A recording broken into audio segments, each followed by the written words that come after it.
Consortium is a first-person RPG? It's a very unique game, that's for sure.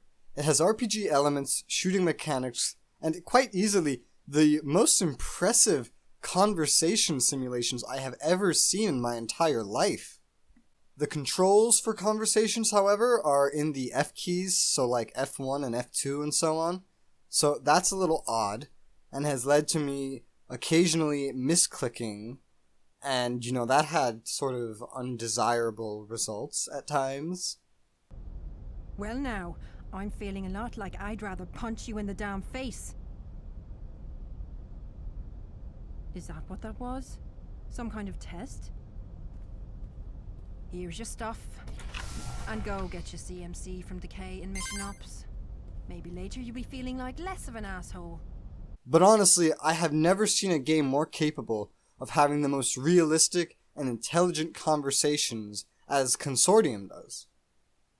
The shooting mechanics are solid and entirely optional. You never have to once shoot a gun in this game if you don't want to. Consortium is a very choice-driven game. Every action you make, everything you say and do has a reaction. You can play this game as a pacifist, as a Rambo, or as someone just trying to survive, or what have you if you wish. The gameplay is very solid and is a definite pro in my book.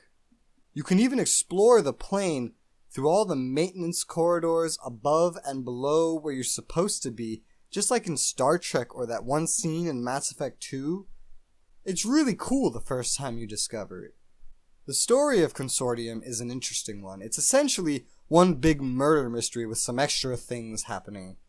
You have to use the in-depth conversation mechanics and your own ingenuity to discover why the casualty was murdered and who was behind it. It's actually pretty awesome, and I hate murder mysteries. The reason I think it was so awesome was probably because I'm a huge fan of Star Trek, and seeing as all of this takes place on a futuristic plane that is essentially a flying fortress that can laser zap missiles and other planes out of the air by the hundreds effortlessly, it's sort of like you're playing through your own Star Trek episode. Which is a very good point I saw another reviewer actually make. Except you're not in command. But that's good. I mean, I wouldn't be able to have half of the humorous reactions I had in this game if I was supposed to be the always busy, all-feared captain of the plane. Unsecure. Oh, no. Oh, not a chance. You get the hell away from me. Stop it. Go away. I want you to go away. Don't you understand English, or is my accent just not American enough for you? Now scram before I get the broom. Oh, for Christ's sake, what? The graphics are decent. The voice acting is actually pretty great. The sounds themselves were alright, I suppose. Nothing memorable there, but nothing particularly bad either. But this game must have a con, right? As all games do. Well, yes. This game has one gigantic, glaring con that is so bad that it actually caused me to walk away from my computer mid-playthrough.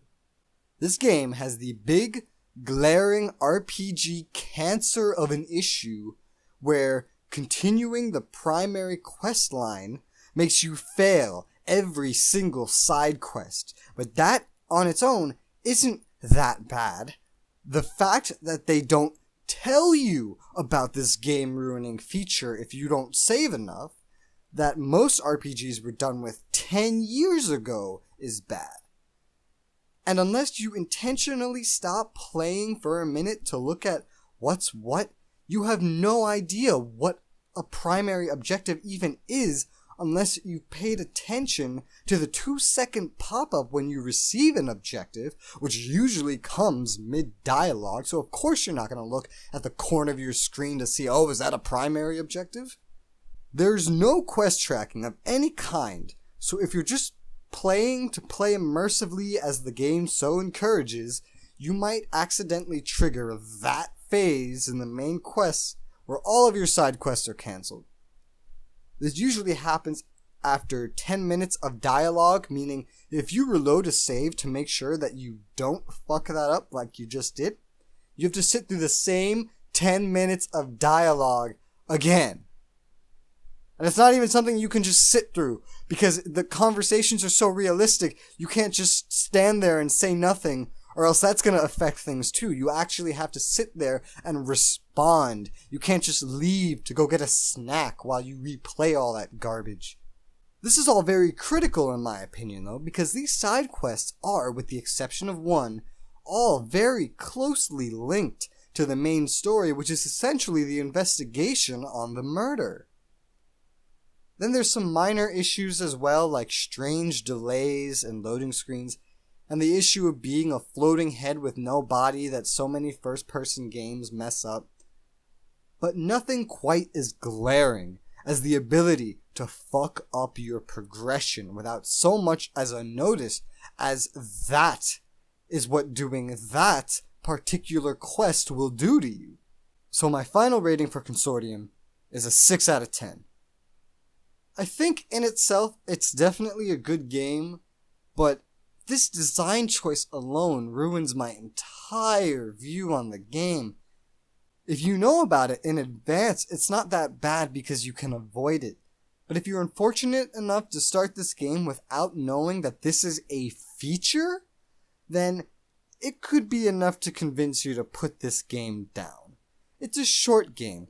You've already experienced like half of it by the first point you can get fucked over like this. What's the point in continuing? It'll just be more of the same. So do I recommend Consortium? Well, yes and no.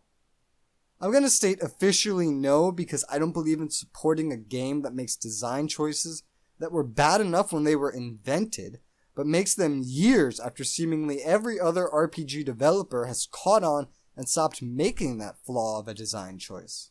But the thing is, so long as you're willing to break the immersion and look up every story situation you come upon to see if this is a no-return type of thing, and avoid primary objectives at all costs, should you not find a clear answer on the internet, then it's actually a really good game. Very unique and something we need to see more of.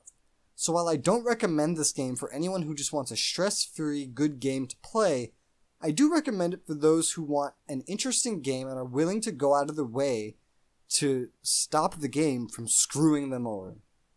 I hope this helped, and if it did, please consider subscribing to see me tackle more game reviews here on Konglomerat. Thanks for watching, and I'll see you on the next Res Reviews.